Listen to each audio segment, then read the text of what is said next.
बिस्मिल्लाहिर्रहमानिर्रहीम अस्सलाम वालेकुम। तो फ्रेंड्स, वफाकुल मदारस अल अरबिया पाकिस्तान ने बनीन और बनात दोनों की डेट शीट, जो फ़री इम्तिहान है आपका ज़िमनी सुपरी इम्तिहान है, उसकी जारी कर दी है।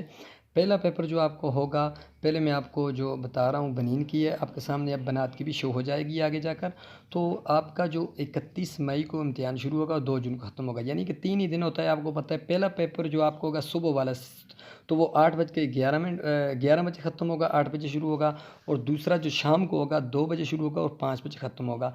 यानी कि जो पहला पेपर है वो आपको आपको नज़र आ रहा है। और इसी तरह ये जो बनात का है वो भी यही इसका शेड्यूल रखा गया है, यानी कि 31 मई से शुरू होंगे 2 जून तक।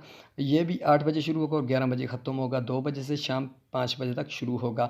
यानी कि 31 मई से आपके जो ज़िमनी इम्तिहानात हैं वफाकुल मदारिस अरबिया पाकिस्तान के, वो शुरू होने जा रहे हैं। तो उम्मीद है कि आप भाइयों को ये अपडेट और वीडियो अच्छी लगी होगी। अगर तो वीडियो अच्छी लगी तो तब तो चैनल को भी सब्सक्राइब करके वीडियो को लाइक करके अच्छा सा कमेंट कर दीजिएगा।